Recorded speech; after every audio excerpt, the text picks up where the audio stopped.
చాలా చక్కని వాక్యం చెప్పారు. ఎంతమంది విన్నారు, ఎంతమంది గ్రహించుకున్నారో నాకైతే తెలియదు. కానీ యవ్వన కాలంలో ఉన్న మీరు అంటే దేవునిలో నూతనంగా జన్మించింది ఎవరైనా సరే, అది ఏ వయసు అయినా కావచ్చు, అది బాల్యమని కాదు, వృద్ధాప్యమని కాదు, మధ్య వయసుని కాదు. ఈరోజు వీళ్ళ వాక్యం ఏ వాక్యం అంటే దేవుడు ప్రతి సందర్భాన్ని మనకి వివరించడానికి కొన్ని పరిస్థితులను తీసుకుంటాడు. అది ఈ యవనస్తుల ఆదివారం పూర్తిక.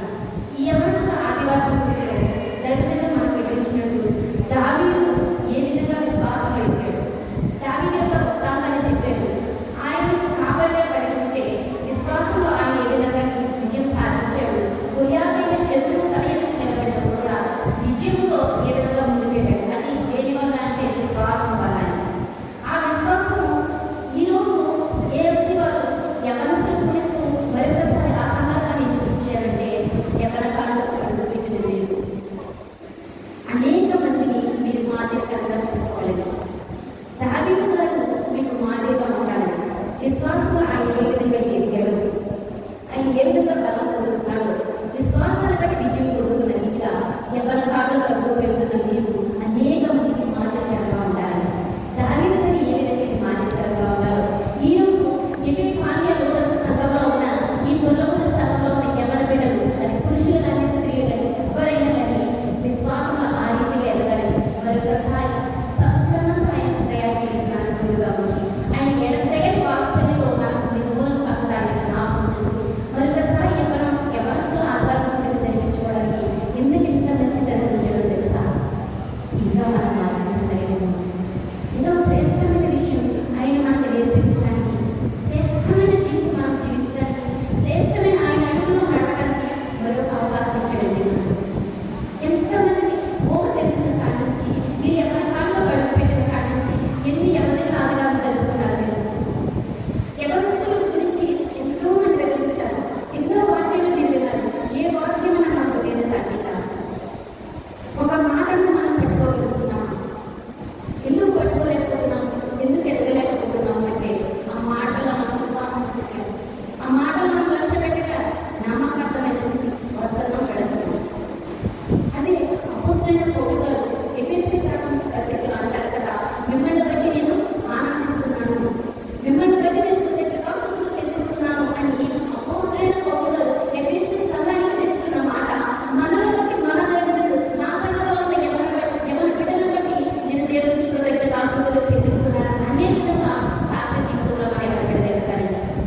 మిమ్మల్ని బట్టి నేను నిత్యము కృతజ్ఞత దేవునికి ప్రార్థన చేస్తున్నాను అంటున్నాడు అపోస్తలుడైన పౌలు గారు. నిజమే, మనలో బట్టి నిత్యము ప్రార్థన చేసే యోధుడు. నిజంగా ఆయన చూస్తే నాకు చాలా ఆనందం అనిపించింది.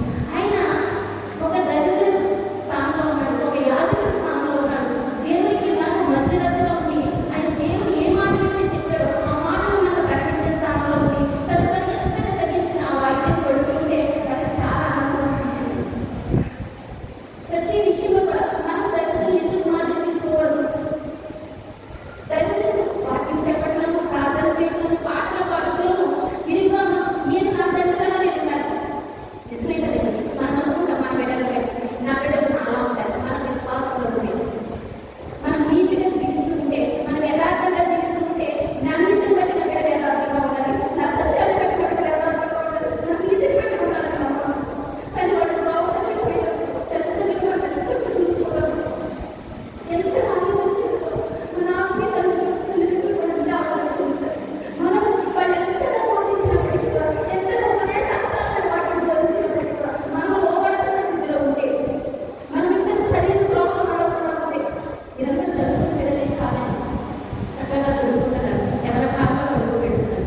మీరు మీ ఫోన్ టచ్ చేస్తే మీ ఫోన్లో కొన్ని ఐకాన్స్ కనబడుతున్నారు.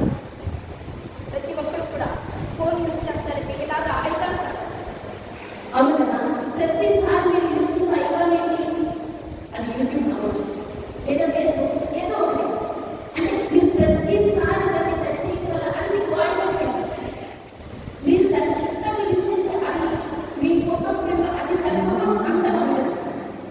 మీరు రాబోయే తరానికి, మీ తర్వాత మీ చెల్లికి, మీ తమ్ముడికి మీరు ఒక ఐకాన్లో ఉండాలని నేను చెప్తాను.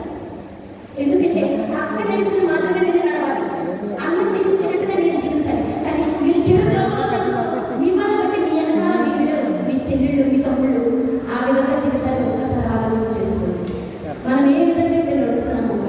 స్త్రీతో విడతలను ఆదర్శప్రాయంగా జీవించాలి. దైవజనులు చెప్పారు కదా, అపోస్తలైన